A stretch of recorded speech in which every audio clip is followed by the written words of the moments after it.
Bonjour. Alors, on se retrouve aujourd'hui pour une toute nouvelle vidéo.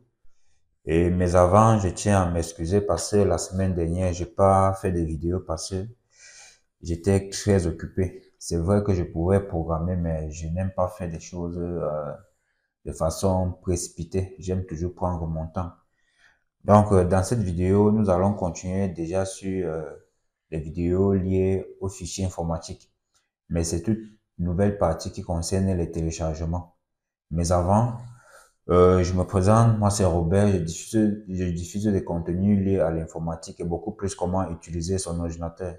Alors si c'est la première fois que tu tombes sur l'une de mes vidéos, je t'invite à t'abonner, à liker, à partager la vidéo. Je t'invite également à activer la cloche de notification pour toujours être informé des prochaines vidéos.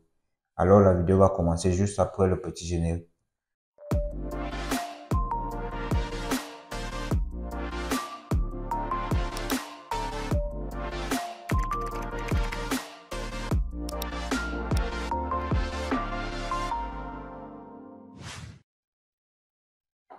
Alors, euh, dans cette vidéo, comme je le disais à l'intro, nous allons apprendre à télécharger des fichiers. Mais avant de passer au téléchargement sur Internet, je me suis dit qu'il était nécessaire de vous donner des bases, c'est-à-dire en ce qui concerne le transfert, le téléchargement des fichiers. Donc, dans cette première vidéo, nous allons voir comment télécharger ou transférer des fichiers sans utiliser aucune application ni un logiciel téléchargé, et même également sans utiliser Internet. Mais avant de commencer, j'aimerais d'abord apporter certaines petites précisions au niveau des thèmes téléchargés et transférés, partager des fichiers. Lorsque nous parlons de télécharger, généralement, c'est lorsque vous voulez importer des fichiers d'un appareil externe vers votre appareil. Alors on parle de téléchargement, peu importe que ce soit avec Internet ou sans Internet. Et si c'est vous qui voulez plutôt donner envoyer ou partager des fichiers, alors dans ce cas, nous allons parler de téléverser ou téléversement. Donc, il faut d'abord apprendre à bien distinguer ces deux termes. Et partager, ça épouse tout simplement les deux sens. Partager et transférer des fichiers. Donc, le transfert se fait dans les deux sens, que ce soit de votre appareil vers un autre appareil ou alors et vice-versa. Donc, il faut bien distinguer. Lorsqu'on parle de téléchargement, c'est pour importer des fichiers vers votre appareil. Mais lorsque c'est à vous de donner, alors dans ce cas, nous allons parler de téléverser ou téléversement. Bien. Alors, comme je le disais dans cette première vidéo liée au transfert des fichiers, nous allons apprendre à utiliser l'outil de connexion, l'outil de transfert des fichiers Bluetooth. Donc, dans un premier temps, comme je l'ai dit, nous allons d'abord apprendre à travailler sans utiliser Internet. Donc, dans cette première vidéo donc, liée à cette notion de transfert des fichiers, nous allons utiliser l'outil Bluetooth. Alors, tout le monde a déjà forcément entendu parler de cette application de Somo qui vient généralement dans presque tous les appareils d'aujourd'hui, que ce soit les téléphones, les ordinateurs, tablettes, casques, écouteurs et plusieurs autres encore. Donc, alors l'icône, alors dans cette vidéo, nous allons apprendre à transférer, à télécharger des fichiers, c'est-à-dire euh, prendre des fichiers du téléphone vers notre ordinateur et vice-versa. Mais avant, j'aimerais d'abord qu'on parle de cet outil technologique Bluetooth. Alors, c'est quoi Bluetooth? Bluetooth désigne bêtement les dents bleues. C'est un terme qui a été introduit en informatique, ça fait environ 20 ans aujourd'hui, qui signifie tout simplement dents bleues. Alors, pour ceux qui veulent un peu en savoir un peu plus concernant l'histoire, je vous invite tout simplement à aller taper le mot Bluetooth dans la page de Google. Donc, Bluetooth, mais dans le sens de la technologie, signifie quoi? En fait, c'est une technologie de connexion sans fil à courte portée d'un rayon d'environ 10 mètres à 15 mètres maximum. Alors, dans cette vidéo, nous allons apprendre tout d'abord à paramétrer, c'est-à-dire à renommer son appareil, c'est-à-dire ces deux appareils. La technologie Bluetooth permet de transférer des fichiers, permet également même d'établir, comme on parlait de connexion, d'établir une connexion entre presque tous les appareils électroniques, c'est-à-dire des casques Bluetooth. Vous pouvez lancer la musique dans votre ordinateur et l'écouter dans votre casque, ou alors, c'est pas dans un iPhone. Donc, pour cela, je vais d'abord vous apprendre. J'ai pris la peine de supprimer le maximum d'appareils Bluetooth qui étaient déjà présents dans mon téléphone. Alors, vous allez apprendre d'abord à renommer votre Bluetooth. Pour ce faire, vous allez vous rendre dans les paramètres de votre téléphone. Vous cherchez paramètres ou alors vous baissez tout simplement la fenêtre comme ceci. Et puis vous cliquez sur l'icône Bluetooth. Déjà, je vous présente l'icône du Bluetooth. Voici comment elle se présente ici. Alors, vous allez arriver dans cette icône-ci et maintenir environ 3 secondes. Avant avant de paramétrer quoi que ce soit, vous devez d'abord l'activer. Alors, je l'active ici.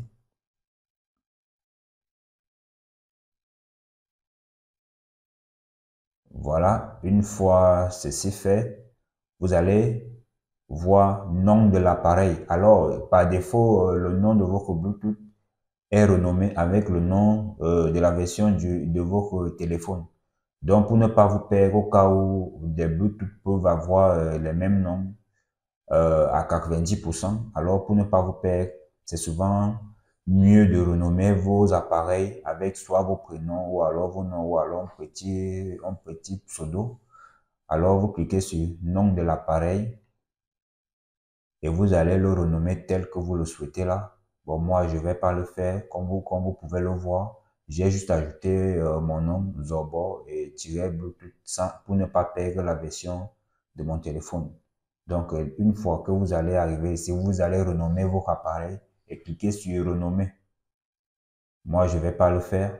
Donc, voilà ce qu'il faut faire en premier lieu pour renommer son appareil. Alors, ça, c'est concernant le téléphone. Maintenant, comment est-ce que vous pouvez faire pour renommer également le nom de votre Bluetooth, le nom du Bluetooth de votre ordinateur? En fait, il va de pair avec le nom de votre PC en général.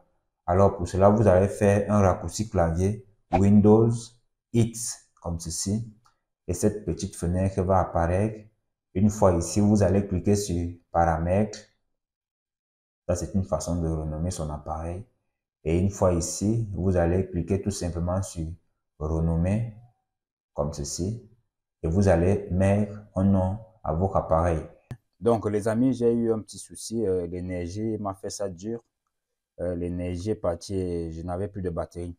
Donc, je le disais, j'étais en train de vous dire que pour nommer un PC, généralement, on ne doit pas utiliser les lettres minuscules, seulement des majuscules et pas des caractères spéciaux, pas d'espace. Donc, si vous voulez espacer deux mots, mieux vaut utiliser le tiret de 6 que voici. Moi, par exemple, voici le nom de mon PC, Château-Dell-Windows 11, parce que j'en ai deux. L'autre ordinateur, c'est l'ordinateur HP et il possède un système Windows 10. Donc, pour distinguer les deux ordinateurs, j'ai dû mettre ces différences, mais les deux commencent toujours par le prénom Château. Parce que c'est son nom-ci qui va s'afficher sur le Bluetooth de votre ordinateur dans un réseau. Alors, maintenant, vous savez déjà renommer le Bluetooth de votre ordinateur et celui de votre téléphone. Il reste maintenant à établir la connexion Bluetooth afin d'effectuer des téléchargements ou alors plus simplement des transferts de fichiers. Alors, vous allez vous rendre dans les paramètres de votre téléphone et activer le Bluetooth. Bon, ou alors vous baissez tout simplement avec les téléphones, c'est très simple. Voici, déjà, je vous présente l'icône du Bluetooth que voici. Je pense que je l'ai montré avant. Mais voici l'icône du Bluetooth. Donc, la première fois, il ne suffit pas tout simplement d'activer le Bluetooth ici, comme ceci. Non, il faudrait maintenir au moins 3 secondes, comme ceci, et atterrir au niveau des paramètres. Et comme ça, vous allez activer ici. Vous voyez, faire comme ceci. Et automatiquement, l'application va commencer à chercher de nouveaux appareils. Et faire de même pour le Bluetooth de votre ordinateur, l'ordinateur avec lequel vous voulez échanger les fichiers ou télécharger les fichiers. Alors, pour cela, vous allez faire le raccourci clavier Windows X, aller sur paramètres et choisir Bluetooth et partie activée. Ou alors, tout simplement, vous allez vous rendre dans la barre de tâches sur l'icône qui gère les réseaux. Pour moi, ici, c'est le globe. Pour vous, ça peut être les barres ondulées, je pense bien. Ou alors, c'est également le globe ici. Alors, je clique sur le globe. Je fais un clic droit comme ceci. Aller sur paramètres. Je pouvais également l'activer directement, mais comme c'est la première fois, il faudrait vraiment aller pour établir les connexions. Vous voyez, j'ai pris la peine de supprimer mon Bluetooth pour partir vraiment dans des nouvelles bases, pour vous montrer comment établir la connexion pour une première fois. Alors, vous allez venir ici, activer. Une fois cela activé, vous voyez, voici le nom de mon Bluetooth ici. Alors, je vais aller sur ajouter un appareil pour ajouter, ou alors vous pouvez le faire même sur votre téléphone, que voici. Dans n'importe quel sens, ça va marcher, que ce soit sur le téléphone ou bien sur l'ordinateur. Sur le téléphone, une fois ceci fait, vous allez actualiser avec cette petite flèche comme ceci. Vous voyez? Ouais, il a retrouvé le Bluetooth de mon ordinateur, Château Windows, Château Dell Windows, ainsi de suite. Alors, je vais agrandir pour établir les connexions. Vous voyez? Donc, une fois le nom, le Bluetooth de l'ordinateur trouvé, vous cliquez comme ceci. Vous attendez. Vous voyez? On me dit qu'il y a un code. Ce code, si je dois aller le confirmer, alors vous allez agrandir et en fait, alors vous allez cliquer sur cette petite fenêtre, ouais, et confirmer le code. Une fois cela fait, une fois confirmé, le code est pink, ouais, voici le nom du téléphone qui a envoyé le code. Il y a eu une erreur, je vais relancer, je ne sais pas pourquoi. Qu'est-ce qui se passe? Qu'est-ce qui se passe? Impossible de connecter Château Windows à raison d'un code PIN. Ah, je vais relancer. Je relance. J'autorise. Alors, vous voyez, à chaque fois, le code est nouveau. J'associe. Voilà. Connexion établie. Donc, vous devez cliquer sur associer. Après avoir validé le code, vous fermez. Vous voyez, là, la connexion a été établie. Voici, je suis connecté. Couplé. Lorsque vous voyez ce message, ça veut dire que vous êtes déjà connecté. Une fois cela fait, vous pouvez maintenant vous échanger les fichiers d'un sens comme dans l'autre. La vidéo était juste basée sur comment établir, comment paramétrer son Bluetooth, c'est-à-dire le Bluetooth de son téléphone et de son ordinateur et d'établir la connexion. Dans la prochaine vidéo, nous allons voir comment effectuer concrètement un téléchargement ou un transfert des fichiers, que ce soit du téléphone vers l'ordinateur et vice-versa. Donc, j'espère que la vidéo vous aura plu. En tout cas, moi, ça fait toujours plaisir. En attendant, je vous demande, pour ceux qui ne sont pas encore abonnés, de vous abonner. Et si c'est que tu es abonné, recommande la vidéo à tes proches, like et partage la vidéo au maximum. Prenez soin de vous. Ciao!